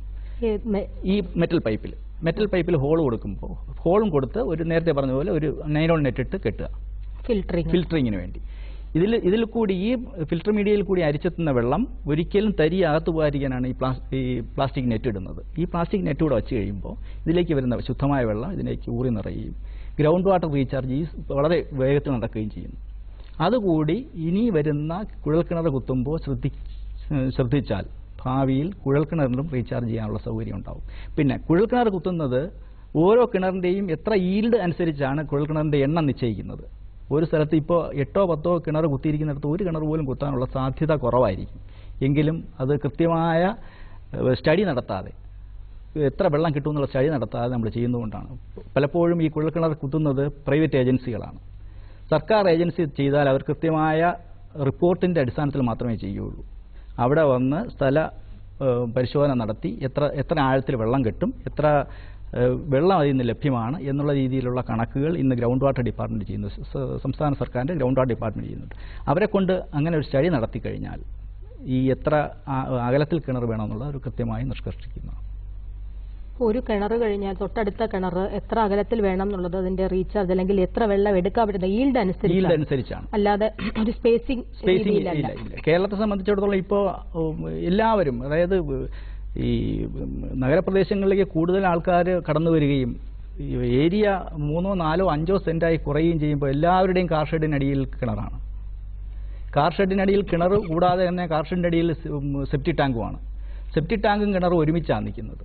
ഏതെങ്കിലും കാരണവശാൽ ഇപ്പോൾ സെപ്റ്റി ടാങ്ക് പഴയ അക്വാ പ്രിവി അല്ല, പഴയ രീതിയിൽ കൃത്യമായ മാർഗനിർദ്ദേശങ്ങളുടെ അടിസ്ഥാനത്തിലല്ല ഈ സെപ്റ്റി ടാങ്കുകൾ പണിയുന്നത്. വെറുതെ ഒരു കുഴിയെടുത്ത് ഒരു റിങ് ഇറക്കി അത് സെപ്റ്റി ടാങ്കായിട്ട് ഉപയോഗിക്കുക. അതിനടുത്ത് തന്നെയാണ് അവരുടെ കിണറും. എപ്പോഴും ഈ മലിനജലം ഇതിലേക്ക് റീചാർജ് ചെയ്ത് ഇറങ്ങാനുള്ള സാധ്യത വളരെ കൂടുതലാണ്. വളരെ ശ്രദ്ധിക്കേണ്ട ഒരു കാര്യമാണ്. ഒരു കിണർ കഴിഞ്ഞാൽ ഒരു 4, 5 മീറ്റർ പിന്നെ സെപ്റ്റി ടാങ്ക് കഴിഞ്ഞാൽ 4, 5 മീറ്ററിന് അകലെ മാത്രമേ കിണർ കുഴിക്കാൻ പാടുള്ളൂ. പക്ഷേ ഇപ്പോൾ ആ നിയമങ്ങളെല്ലാം കാറ്റിൽ പറത്തിക്കൊണ്ട് പലപ്പോഴും സൗകര്യപ്രദമായ രീതിയിൽ കിണർ എല്ലാം കുത്തി അതിൻ്റെ മേളിൽ ടൈലും ഒക്കെ ഇട്ട് സുഖമായിട്ട് ആ വെള്ളം പമ്പ് ചെയ്ത് കുടിച്ചുകൊണ്ടിരിക്കുന്ന നമ്മൾ ഏത് സമയത്താണ് ഒരു വലിയ ഒരു അസുഖം പൊട്ടിപ്പുറപ്പെടുന്നതെന്ന് പറയാൻ ഏത് സമയത്തും നടക്കാവുന്ന ഒരു സാധ്യതയാണ് കാണുന്നത്. തീർച്ചയായും സാർ, നമ്മൾ വികസനത്തിന്റെ പാതയിൽ എങ്ങോട്ടാ പോകുന്നതെന്നുള്ളതൊരു വിഷമമുള്ളൊരു കാര്യം തന്നെയാണ്. ഈ കുഴൽക്കിണർ ഒരുപാട് കൃഷിഭവനിൽ തന്നെ നമുക്ക് പല പദ്ധതികളുടെ മൈനർ ഇറിഗേഷൻ അവരുടെ പദ്ധതികളുടെ ഭാഗമായിട്ട് കാർഷിക ആവശ്യത്തിന് കുഴൽക്കിണർ കുത്തുന്നതിന് സബ്സിഡിയും മറ്റ് ആനുകൂല്യങ്ങളും കൊടുക്കുന്നുണ്ട്. അപ്പോൾ എന്നാൽ ഈ കുഴൽക്കിണർ ആദ്യത്തെ ഒരു താല്പര്യത്തോടെ വന്ന് കുത്തുന്ന ആൾക്കാർ പലപ്പോഴും 2, 3 വർഷത്തിന് ശേഷം മലിനജലമായി അല്ലെങ്കിൽ അത് വേണ്ടത്ര അത് ശരിയാകുന്നില്ല എന്നൊക്കെ പറഞ്ഞിട്ട് വരാറുണ്ട്. ഈ പ്രശ്നങ്ങളൊക്കെ എന്തുകൊണ്ടാണ് ഉണ്ടാവുന്നത്? അതായത് കേന്ദ്ര ഗവൺമെൻറ്റും സംസ്ഥാന ഗവൺമെൻറ്റും കേന്ദ്ര പ്രധാനമന്ത്രിയുടെ കാർഷിക മേഖലയ്ക്ക് മാറ്റിവെക്കുന്ന തുകയുടെ ഒരു നല്ലൊരു ശതമാനം ജലസംരക്ഷണത്തിനും കിണറുകൾ കുഴിക്കുന്നതിനുമാണ് നീക്കിവെച്ചിരിക്കുന്നത്. അതോടൊപ്പം തന്നെ സൂക്ഷ്മ ജലസേചന പദ്ധതികൾക്കും ഉപയോഗിക്കുന്നുണ്ട്. ഈ കിണർ വറ്റുന്നു എന്ന് പരാതിപ്പെടുന്നവർ തന്നെ എന്തുകൊണ്ടെന്ന് പറഞ്ഞാൽ നമ്മൾ നേരത്തെ പറഞ്ഞതുപോലെ തന്നെ യാതൊരു മാനദണ്ഡവും കൂടാതെ കിണർ കുഴിക്കുകയും ഓരോ വർഷവും വെള്ളം അടിയിലേക്ക് പോയിക്കൊണ്ടിരിക്കുകയും റീചാർജ് ചെയ്യാതിരിക്കുകയും വരുന്നതുകൊണ്ടാണ് കിണർ വറ്റിപ്പോകാനുള്ള സാധ്യത. ജലസേചനത്തിന് നമുക്കറിയാം ഏറ്റവും കൂടുതൽ ജലം ആവശ്യമുള്ളതാണ് ജലസേചനം, പ്രത്യേകിച്ച് നെൽകൃഷി, കരിമ്പ് കൃഷി ഇതുപോലുള്ള കൃഷികൾക്കെല്ലാം. ഈ വെള്ളം പരമാവധി കുറച്ചുകൊണ്ട് ഈ ഫ്ലഡ് ഇറിഗേഷൻ ഇപ്പോൾ നമുക്കിനി ചിന്തിക്കാനേ കഴിയില്ല. കാര്യം വെള്ളത്തിൻ്റെ ദൗർബല്യം അതുപോലെ രൂക്ഷമായി കൊണ്ടുവരികയാണ്. ഈ വെള്ളം റീസൈക്കിൾ ചെയ്ത് ഈ ജലസേചനത്തിന് ഉപയോഗിക്കേണ്ട ഒരു സിറ്റുവേഷനിലേക്ക് നമ്മൾ വന്നുകൊണ്ടിരിക്കുക. ഇസ്രായേലിലെ കാണുന്ന മാതിരി വെള്ളം നമ്മൾ ബാത്റൂമിൽ നിന്ന് പോകുന്ന വെള്ളം വീണ്ടും അത് ശുദ്ധീകരിച്ച് അവർ കുടിക്കാൻ വരെ ഉപയോഗിക്കുന്നു. നമുക്ക് കുടിക്കാൻ ഉപയോഗിക്കേണ്ട, അവിടെ നമുക്ക് റെസ്ട്രിക്ഷൻ കൊടുക്കാം, നനയ്ക്കാനെങ്കിലും ഉപയോഗിക്കാമല്ലോ, ആ രീതിയിലേക്ക് വരികയാണ്. ഈ കിണർ റീചാർജ് ചെയ്യാത്തതുകൊണ്ട് മാത്രം നമുക്ക് കാർഷിക ആവശ്യങ്ങൾ പലപ്പോഴും നിറവേറ്റാൻ പറ്റാതെ വരും. അവിടെയാണ് സൂക്ഷ്മ ജലസേചന രീതികളുടെ പ്രത്യേകത വരുന്നത്, പ്രാധാന്യം വരുന്നത്. സൂക്ഷ്മ ജലസേചന രീതികൾ സാധാരണ ജലസേചന രീതികളെക്കാൾ എത്രയോ കുറച്ച് ജലം മാത്രം കൊണ്ട് നല്ല രീതിയിൽ നമുക്ക് ജലസേചനം നടത്താൻ പറ്റും. കേന്ദ്ര സർക്കാരും സംസ്ഥാന സർക്കാരും ഇതിൽ വളരെ കൂടുതൽ താല്പര്യം എടുത്തിട്ട് പോലും ഈ മലയാളിയുടെ ജലധാരാളിത്തം കാരണം പലപ്പോഴും ഇത് കൃത്യമായി നടപ്പാക്കാൻ കഴിഞ്ഞില്ല എന്നുള്ള സത്യം തന്നെയാണ്. സൂക്ഷ്മ ജലസേചന രീതികൾ പലപ്പോഴും പലയിടത്തും എല്ലാം സബ്സിഡിയിലായിരിക്കും ചെയ്യുക. ഇത് പലപ്പോഴും ഒരു 3, 4 മാസത്തിന് വേണ്ടി ഇത്രയും പൈപ്പുകളൊക്കെ ഇട്ട് ഈ കാർഷിക വിളകൾക്കിടയിലൂടെ ഈ പൈപ്പുകളൊക്കെ പോകുമ്പോൾ അവർക്ക് തന്നെ ഒരു ബുദ്ധിമുട്ട്, അവരെല്ലാം ഇതിനെ മാറ്റിയിടുന്നൊരു രീതിയാണ്. കൃത്യമായിട്ടൊരു ശാസ്ത്രീയ വീക്ഷണത്തോടെ ആ ഒരു സിസ്റ്റത്തെ കാണാത്തത് കൊണ്ടാണെന്നാണ്. തീർച്ചയായിട്ടും ഇപ്പം നമ്മൾ ഇവിടുന്ന് തൊട്ടടുത്ത സംസ്ഥാനം വഴി പോവുകയാണെങ്കിൽ പോലും തമിഴ്നാട്ടിലെ കാര്യം എടുത്താലും മൊത്തം ക്രോപ്സ്, അത് പെരണിയൽ എന്നുള്ള ആനുവൽ എന്നുള്ള ദീർഘകാല വിളകളോ അല്ലെങ്കിൽ ഹ്രസ്വകാല വിളകളോ എല്ലാത്തിനകത്തും കൃത്യമായിട്ട് ഡ്രിപ്പ് സിസ്റ്റം വെച്ചിട്ടുണ്ട്. വെള്ളത്തിന്റെ പ്രാധാന്യം അത്രത്തോളം മനസ്സിലാക്കിയ രീതിയിലാണ് അവരുടെ കാർഷിക ഇത് പോകുന്നത്. അതേസമയം നമ്മുടെ ഇവിടെ പ്രധാനമായിട്ട് എനിക്ക് തോന്നുന്നതെന്ന് പറയുന്നത് ഒരു കൃത്യമായ ആഫ്റ്റർ കെയർ സിസ്റ്റത്തിന്റെ അഭാവമായി. തീർച്ചയായിട്ടും ഉണ്ട്. അതായത് നമ്മൾ സൂക്ഷ്മ ജലസേചന രീതിയിൽ നടപ്പാക്കുന്ന മുഴുവൻ ഗവൺമെന്റ് സബ്സിഡിയോടുകൂടിയാണ്. പൂർണ്ണമായ സബ്സിഡി, അതായത് 1 ഏക്കർ സ്ഥലത്ത് സൂക്ഷ്മജലസേചന രീതികൾ നടത്താൻ കൊടുക്കുന്ന സബ്സിഡി അല്പവും കർഷകൻ്റെ നിന്ന് 30%, 20%, 10% പോലും വാങ്ങാതെ ഈ 1 ഏക്കറുള്ള സ്ഥലത്തെ ജലസേചന രീതി 3/4 ഏക്കർ അല്ലെങ്കിൽ 1/2 ഏക്കറിലേക്ക് ഫ്രീ ആയിട്ട് ചെയ്തു കൊടുക്കുന്നു. അതായത് സബ്സിഡി തുകയ്ക്ക് അകത്ത് നിന്നുകൊണ്ട് മൊത്തം ഏരിയയും ചെയ്യാൻ ശ്രമിക്കുന്നു. അപ്പോൾ വരുന്നത് ക്വാളിറ്റി, നല്ല ക്വാളിറ്റിയുള്ള സാധനം ഇടാതെ വരികയും പിന്നെ കൃത്യമായ ഡ്രിപ്പറും എത്ര ഡ്രിപ്പർ വേണമെന്നുള്ള ഡ്രിപ്പറിൻ്റെ എണ്ണം കുറയ്ക്കുകയും ക്വാളിറ്റി കുറഞ്ഞ സാധനങ്ങൾ സ്ഥാപിക്കുകയും പിന്നെ പമ്പ് സെറ്റ് അതിനനുസരിച്ച് ക്വാളിറ്റി ഇല്ലാത്ത വയ്ക്കുകയും അതിനുള്ള അനുബന്ധ യൂണിറ്റുകളെല്ലാം ഗുണമേന്മ കുറഞ്ഞത് വയ്ക്കുകയും ചെയ്യുമ്പോൾ ഇത് ഫെയിലിയർ ഇത് വർക്ക് ചെയ്യാതെ വരികയും ചെയ്യുന്നു. കൂടാതെ തന്നെ ഒരു ഡ്രിപ്പ് ഇറിഗേഷൻ അല്ലെങ്കിൽ കണിക ജലസേചനം അല്ലെങ്കിൽ സൂക്ഷ്മ ജലസേചന രീതികൾ നടപ്പാക്കിയാൽ മാത്രം പോരാ, അതിൽ കാലോചിതമായ പരിഷ്കരണങ്ങളും നമ്മൾ ചെയ്യേണ്ട ചില കാര്യങ്ങളുമുണ്ട്. കൃത്യമായിട്ടും എല്ലാ ആഴ്ചയിലും അല്ലെങ്കിൽ മാസത്തിൽ 2 പ്രാവശ്യമെങ്കിലും കേരളത്തിൽ വരുന്ന ഏറ്റവും കൂടുതൽ ഓരാണ് അടയുന്നത്. തമിഴ്നാട്ടിലാണെങ്കിൽ കാൽഷ്യം, കേരളത്തിലാണെങ്കിൽ ഓര് വെള്ളം പലപ്പോഴും കേരളത്തിൽ എപ്പോഴും ജലസേചന വെള്ളത്തിൽ ഓരിൻ്റെ അംശം കാണും. ഇത് നോസിലുകൾക്കിടയിൽ അടയുകയും അവ ക്ലോഗ് ചെയ്തിട്ട് അത് വെള്ളം കൃത്യമായിട്ട് വീഴാതിരിക്കുകയും ചെയ്യും. 5 ഡ്രിപ്പർ ഇട്ട സ്ഥലത്ത് 1 മാത്രം വർക്ക് ചെയ്യുകയും ചെയ്യുമ്പം വിള കാലക്രമേണ ഉണങ്ങിപ്പോകാൻ സാധ്യതയുണ്ട്. ഇത് നമ്മൾ അതിൻ്റെ ഓണർ തന്നെ കൃഷിക്കാരൻ തന്നെ ഇടയ്ക്ക് അതൊന്ന് ഇളക്കി ക്ലീൻ ചെയ്ത് ടൂത്ത് ബ്രഷ് പോലെ ഉപയോഗിച്ച് അതിനൊന്ന് ക്ലീൻ ചെയ്ത് വീണ്ടും അത് തിരിച്ചടച്ചു വെച്ച് ഉപയോഗിച്ച് കഴിഞ്ഞാൽ എത്രയോ നാൾ ഉപയോഗിക്കുന്നുണ്ട്. മഹാരാഷ്ട്രയിലെല്ലാം ഡ്രിപ്പ് ജലസേചനം കൊണ്ട് തന്നെയാണ് അവർ കാർഷിക വിളകൾ സംരക്ഷിക്കുന്നത്. അതുപോലെ തന്നെ നമ്മുടെ ഇവിടെ തന്നെ ഒരു ശാസ്ത്രീയ അകലം പാലിച്ചുകൊണ്ടുള്ള ഒരു കൃഷി സമ്പ്രദായം അതിലും വരണം. അതും അനുബന്ധമായി പറയേണ്ട കാര്യങ്ങളാണ്. ഇതിനൊരു കൃത്യമായ ഒരു ചാർട്ട് വേണം. ഏതൊക്കെ കൃഷി എവിടെയൊക്കെ നടത്താം, എന്തൊക്കെ രീതിയിൽ അത് കൃത്യമായ ചാർട്ട്. അല്ല നമ്മളിപ്പോൾ ഇവിടെ ഇഞ്ചി കൃഷി ചെയ്തു, മഞ്ഞൾ കൃഷി ചെയ്തു, വെണ്ട കൃഷി ചെയ്തു, പടവലം കൃഷി ചെയ്തു, അങ്ങനെ പാടില്ല. തോന്നിയതുപോലെ കൃഷി ചെയ്യാൻ പാടില്ല. അതിനെല്ലാം ഒരു കൃത്യമായ ഒരു ചിട്ടവട്ടത്തിൽ മാത്രമേ കൃഷി നടത്തിയെങ്കിൽ മാത്രമേ ഈ ജലസേചന രീതികളും ഈവൻ നമുക്ക് മെക്കനൈസേഷൻ പോലും സാധ്യമാകുള്ളൂ. കാർഷിക കോൾ ഉണ്ടെന്ന് തോന്നുന്നു. ഹലോ കട്ടായി പോയി തോന്നുന്നു സർ. ഇത് തീർച്ചയായും നമുക്കിപ്പോൾ പ്രൈം മിനിസ്റ്റർ കൃഷി സിഞ്ചായി യോജന എന്ന് പറഞ്ഞിട്ടുള്ള വളരെ ബൃഹത്തായ ഒരുപാട് ഫണ്ടുള്ള സെൻട്രൽ ഗവൺമെന്റിന്റെ സൂക്ഷ്മ ജലസേചനത്തിനെ മുൻനിർത്തിയിട്ടുള്ള പദ്ധതികളുണ്ട്. കൃഷിഭവൻ വഴിയാണ് നടപ്പിലാക്കുന്നത്. അത് തന്നെ ഓരോ ഇടയകലം വെച്ചിട്ടാണ്. പച്ചക്കറിക്ക് അതുപോലെ തന്നെ പൂക്കൃഷിയാണെങ്കിൽ അങ്ങനെ ഏത് ക്രോപ്പിനും സ്യൂട്ടഡ് ആയിട്ടുള്ള രീതിയിലുള്ള പലതരത്തിലുള്ള സ്പ്രിംഗ്ലർ, ഡ്രിപ്പ് സിസ്റ്റം ഇതെല്ലാം വരുന്നുണ്ട്. പക്ഷേ ഒരു ശാസ്ത്രീയ പോയിന്റ് ഓഫ് വ്യൂവിൽ നമുക്ക് കേരളത്തിലെ വിളകൾക്ക് അനുയോജ്യമായ പ്രധാന വിളകൾ നമ്മൾ എടുത്തു കഴിഞ്ഞാൽ ഇപ്പം തെങ്ങാണെങ്കിലോ അല്ലെങ്കിൽ വാഴയാണെങ്കിലോ മറ്റേതെങ്കിലും സ്പൈസസ് ആണെങ്കിലോ പച്ചക്കറി ആണെങ്കിലോ ഏത് ഇനം സൂക്ഷ്മ ജലസേചന പദ്ധതിയാണ് കൂടുതൽ സ്യൂട്ട് ആവുന്നത് എന്ന് പറയാൻ പറ്റും? അത് പല കൃഷിക്കും പല രീതിയിലാണ്. ഇന്ത്യയിൽ ഏറ്റവും കൂടുതൽ കണിക ജലസേചനം ഉപയോഗിക്കുന്നത് ഫ്രൂട്ട് ക്രോപ്സിനാണ്, പഴച്ചെടികൾക്കാണ്. ഇപ്പം ഇതാണെങ്കിലും മാവാണെങ്കിലും മറ്റ് സപ്പോട്ട അതുപോലെയുള്ള ചെടികൾക്കാണ്. അതല്ല ഈ അരിഡ് റീജിയനിലാണ് വളരുന്നത്. കർണാടക, മഹാരാഷ്ട്ര ബോർഡറിലാണ് ഏറ്റവും കൂടുതൽ മുന്തിരി ഇതുപോലുള്ള ചെടികൾക്കാണ് ഏറ്റവും കൂടുതൽ സൂക്ഷ്മ ജലസേചന രീതികൾ നടപ്പാക്കുന്നത്. കേരളത്തിൽ വരികയാണെങ്കിൽ ഏറ്റവും കൂടുതൽ സാധ്യതകളാണ് തെങ്ങിന്. ഈവൻ പുൽകൃഷി, പൂക്കൃഷി. പുൽകൃഷി വളരെ കൂടുതൽ കാണുന്നില്ലെങ്കിൽ പോലും ഉള്ള സ്ഥലത്ത് പുൽകൃഷിക്ക് ഏറ്റവും നല്ല കൃഷി രീതിയാണ് micro irrigation, micro sprinkler. Sprinkler ഒരു പരിധിയിൽ കൂടുതൽ ഉയർത്തി വെച്ചാൽ നമുക്ക് കാറ്റിലൂടെ വളരെയധികം ജലം നഷ്ടപ്പെട്ടു പോകാൻ സാധ്യതയുണ്ട്. അതുകൊണ്ട് മൈക്രോ സ്പ്രിംഗ്ലറിലാണെങ്കിൽ ഏകദേശം 1.5 അടി അല്ലെങ്കിൽ 1 അടി ഹൈറ്റ് മാത്രമേ ആവുള്ളൂ. ഇത് പ്ലോട്ടിംഗ് കൊണ്ട് കുത്തി വെച്ചിട്ട് നമുക്ക് ചെയ്യാൻ പറ്റും. ഒപ്പം തന്നെ നമ്മുടെ ലാൻഡ്സ്കേപ്പുകൾ, എല്ലാ വീടിൻ്റെ മുറ്റത്തും നമ്മൾ നേരത്തെ പറഞ്ഞ പോലെ ലാൻഡ്സ്കേപ്പ് ചെയ്ത് നല്ല ഭംഗിയായിട്ട് വെച്ചിട്ടുണ്ട്. അതിലെല്ലാം പോപ്പപ്പ് കുഞ്ഞ് സ്പ്രിംഗ്ലറുകൾ വാങ്ങിയാണ്. പോപ്പപ്പ് സ്പ്രിംഗ്ലർ അത് ഉയർന്ന് അടിച്ചതിന് ശേഷം അത് താന്ന് മണ്ണിൽ തന്നെ താഴ്ന്നു. ഇപ്പോൾ വിളകളിലാണെങ്കിൽ നമുക്കത് ഫെർട്ടിഗേഷൻ വളപ്രയോഗം ഇതിൻ്റെ കൂടെ നടത്താം. തെങ്ങിനൊക്കെ ആണെങ്കിൽ ഫെർട്ടിഗേഷൻ ഡ്രിപ്പ് മാത്രമല്ലേ, ഡ്രിപ്പിന് സ്പ്രിംഗ്ലറിനും ചെയ്യാം. സ്പ്രിംഗ്ലർ ചെയ്യുമ്പോൾ വളരെ കുറച്ച് ക്വാണ്ടിറ്റി മാത്രം ഉപയോഗിക്കാൻ പാടുള്ളൂ. കൂടുതൽ നഷ്ടപ്പെട്ടു വെള്ളം കൂടുതൽ ഉപയോഗിക്കുന്നത് കൊണ്ട്. ഡ്രിപ്പിനാണെങ്കിൽ കൃത്യമായും നമുക്ക് മൈക്രോ ന്യൂട്രിയൻസ് ഇതിൽ ജലത്തിൽ ലയിക്കുന്ന രാസവളങ്ങൾ വളരെ കൃത്യമായ അളവിൽ ചെടിയുടെ ചുവട്ടിൽ തന്നെ എത്തിക്കാൻ പറ്റും. ഒപ്പം തന്നെ കളകളുടെ വളർച്ച നമുക്ക് കൺട്രോൾ ചെയ്യാൻ പറ്റും. വളരെ നല്ലൊരു ചർച്ചയായിരുന്നു. നമ്മുടെ സമയം ഏകദേശം കഴിഞ്ഞിരിക്കുകയാണ്.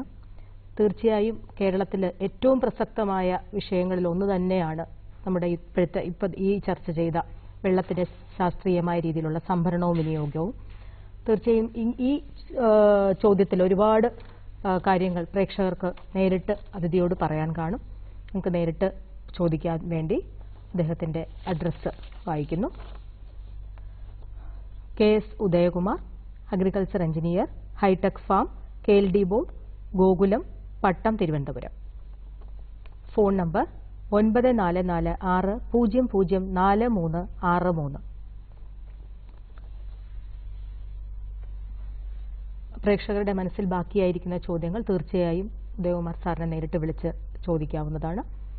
ഈ ഒരു വിഷയത്തിൽ നമ്മളോടൊപ്പം സഹകരിച്ച സാറിന് കൃഷിദർശന്റെ പേരിലുള്ള നന്ദി അറിയിച്ചുകൊള്ളുന്നു. ദൂരദർശൻ പ്രേക്ഷകർക്ക് എല്ലാവിധ ഭാവങ്ങളും നേരുന്നു. നന്ദി, നമസ്കാരം.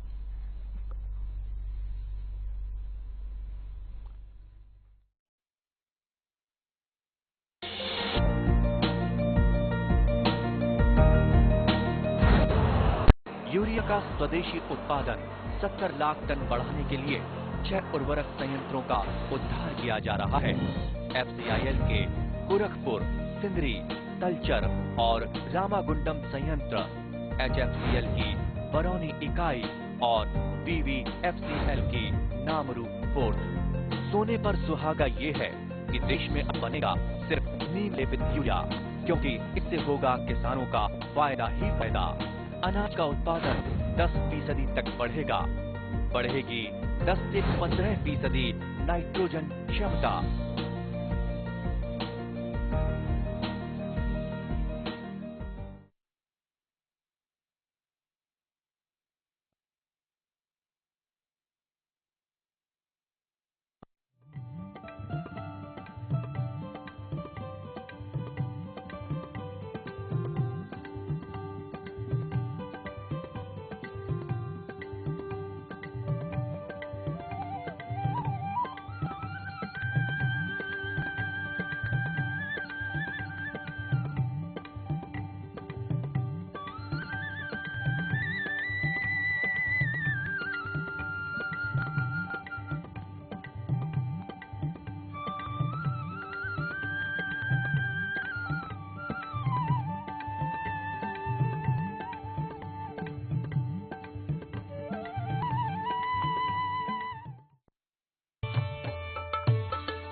നമസ്കാരം. ദൂരദർശൻ കാർഷിക വാർത്തകളിലേക്ക് സ്വാഗതം. പ്രധാന വാർത്തകൾ. കറിവേപ്പിലയിലും പുതിനയിലയിലും നിരോധിച്ച കീടനാശിനികളുടെ അംശം. കാർഷിക വിഷയങ്ങളിൽ സർട്ടിഫിക്കറ്റ് കോഴ്സ്. വിശദമായ വാർത്തകളിലേക്ക്. അയൽ സംസ്ഥാനങ്ങളിൽ നിന്ന് കേരളത്തിലെത്തിക്കുന്ന കറിവേപ്പില, പുതിനയില എന്നിവയിൽ നിരോധിച്ചതും ഉഗ്രവിഷം എന്ന വിഭാഗത്തിൽ പെടുന്നതുമായ കീടനാശിനിയുടെ അംശം കണ്ടെത്തി. കൃഷി വകുപ്പും കാർഷിക സർവകലാശാലയും സംയുക്തമായി നടത്തുന്ന പരിശോധനയിലാണ് പ്രൊഫനഫോസ് എന്ന കീടനാശിനിയുടെ അംശം കണ്ടെത്തിയത്. എൻഡോസൾഫാൻ വിഭാഗത്തിൽപ്പെടുന്നതാണ് പ്രൊഫനഫോസ് കീടനാശിനി. കഴിഞ്ഞ ജനുവരി മാസം മുതൽ മാർച്ച് വരെ നടത്തിയ പരിശോധനയുടെ റിപ്പോർട്ട് കഴിഞ്ഞ ദിവസം പുറത്തുവിട്ടു. കേരളത്തിന്റെ വിവിധ ഭാഗങ്ങളിൽ നിന്ന് ശേഖരിച്ച കറിവേപ്പിലയിലും പുതിനയിലുമാണ് വിഷരാസ കീടനാശിനിയുടെ അവശിഷ്ടം കണ്ടെത്തിയത്. കറിവേപ്പില, പുതിനയില എന്നിവ കൂടാതെ കറുത്ത മുന്തിരി, വറ്റൽമുളക്, ജീരകം, പെരുജീരകം, ഏലയ്ക്ക തുടങ്ങിയവയിലും കീടനാശിനിയുടെ അവശിഷ്ടം കണ്ടെത്തിയിട്ടുണ്ട്. കോഴിക്കോട് കൃഷി വിജ്ഞാന കേന്ദ്രം ചക്കയിൽ നിന്നുള്ള മൂല്യവർദ്ധിത ഉൽപ്പന്നങ്ങൾ എന്ന വിഷയത്തിൽ 2016 ജൂൺ 3, 4 തീയതികളിൽ പരിശീലനം സംഘടിപ്പിക്കുന്നു. പരിശീലനത്തിൽ പങ്കെടുക്കാൻ ആഗ്രഹിക്കുന്നവർക്ക് ബന്ധപ്പെടാവുന്ന ഫോൺ നമ്പർ ഇനി പറയുന്നു: 049626664041. ഇമെയിൽ വിലാസം kvkcalicut@gmail.com.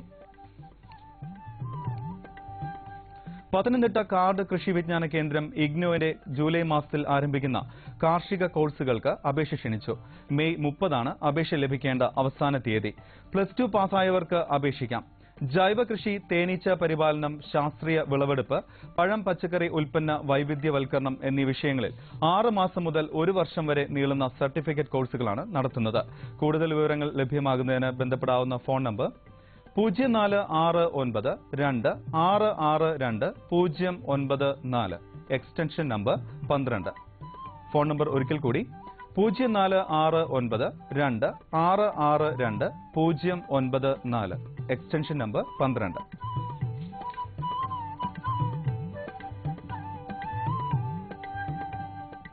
ബാംഗ്ലൂരിലെ ഇന്ത്യൻ ഹോർട്ടിക്കൾച്ചർ ഗവേഷണ കേന്ദ്രം വികസിപ്പിച്ചെടുത്ത അർക്ക മംഗള എന്ന വള്ളിപ്പയർ കർഷകർക്ക് പ്രിയങ്കരമാവുന്നു.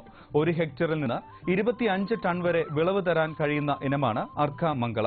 പയറിന് 80 സെന്റിമീറ്റർ വരെ നീളമുണ്ടാവും. പയർ മൂപ്പെത്താൻ 60 ദിവസമാണ് വേണ്ടത്. വിള ദൈർഘ്യം 90 മുതൽ 100 ദിവസമാണ്. കൂടുതൽ വിവരങ്ങൾക്ക് ബന്ധപ്പെടാവുന്ന ഫോൺ നമ്പർ 08028466420. ഫോൺ നമ്പർ ഒരിക്കൽ കൂടി 08028466420. ദേശീയ ക്ഷീരവികസന ബോർഡിന്റെ ധനസഹായത്തോടെ കേരളത്തിൽ മുരിങ്ങ കൃഷി വ്യാപിപ്പിക്കുന്നു. പുൽകൃഷി വ്യാപന പദ്ധതിയുടെ പ്രകാരമാണ് മുരിങ്ങ കൃഷിക്ക് ധനസഹായം നൽകുന്നത്. 5 ഏക്കറിന് മുകളിൽ മുരിങ്ങ കൃഷി ചെയ്യുന്നതിന് 22 ലക്ഷം രൂപയുടെ ധനസഹായം ലഭിക്കും. കേരള വനഗവേഷണ സ്ഥാപനത്തിന്റെ വേലുപ്പാടം പ്രാദേശിക ഗവേഷണ കേന്ദ്രത്തിലുള്ള സംസ്കരണ ഉൽപ്പന്ന നിർമ്മാണ യൂണിറ്റിൽ മുളയധിഷ്ഠിത കരകൌശല ഉൽപ്പന്നങ്ങളുടെ നിർമ്മാണത്തിൽ പരിശീലനം നൽകുന്നു. ഫാഷൻ ഡിസൈനിംഗ് രംഗത്ത് പ്രവർത്തിക്കുന്നവർ, ചിത്രകലാകാരന്മാർ, സംരംഭകത്വ പരിശീലനം ലഭിച്ചവർ, മുള കർഷകർ, വീട്ടമ്മമാർ, ജൈവ കർഷക കൂട്ടായ്മകൾ തുടങ്ങി മുളയധിഷ്ഠിത സംരംഭങ്ങളുടെ യൂണിറ്റ് തുടങ്ങാൻ ആഗ്രഹിക്കുന്നവർക്ക് പരിശീലനത്തിൽ പങ്കെടുക്കാം. വിശദവിവരങ്ങൾക്ക് ബന്ധപ്പെടാവുന്ന phone number 0482276205.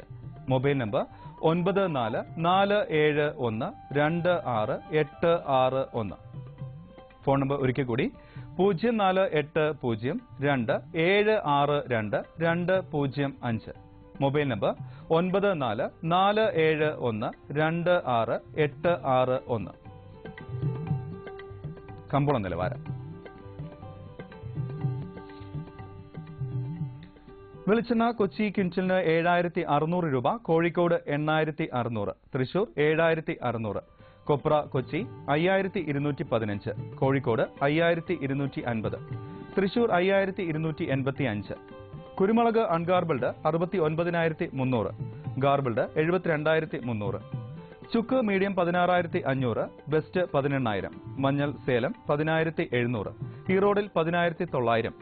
Kochi rubber RSS 5ാം grade 12400 രൂപ, റബ്ബർ RSS 4ാം ഗ്രേഡ് 12800.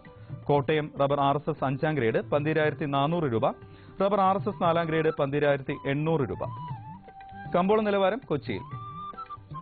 വെളിച്ചെണ്ണ ക്വിന്റലിന് 7600 രൂപ, കൊപ്ര 5215, പിണ്ണാക്ക് എക്സ്പെല്ല 2000, റോട്ടറി 2300 രൂപ. കുരുമുളക് അൺഗാർബിൾഡ് 69300, ഗാർബിൾഡ് 72300. ചുക്ക് മീഡിയം 16500, ബെസ്റ്റ് 18000, മഞ്ഞൾ നാടൻ 12000. അടയ്ക്ക പുതിയത് 18000 രൂപ മുതൽ 19000 രൂപ വരെ.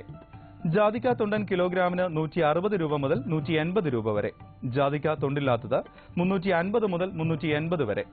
ജാതിപത്രി 500 മുതൽ 1000 രൂപ വരെ. ഗ്രാമ്പു 750 രൂപ.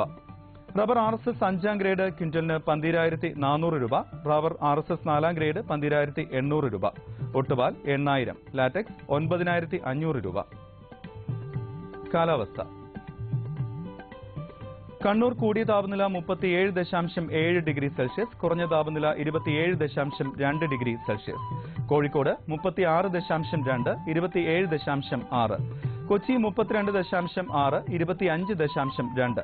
ആലപ്പുഴ 29.6, 25.4. പുനലൂർ 34.2, 24.5. തിരുവനന്തപുരം കൂടിയ താപനില 33.5 ഡിഗ്രി സെൽഷ്യസ്, കുറഞ്ഞ താപനില 26.4 ഡിഗ്രി സെൽഷ്യസ്. ഇന്നത്തെ കാർഷിക വാർത്തകൾ സമാപിക്കുന്നു. നമസ്കാരം.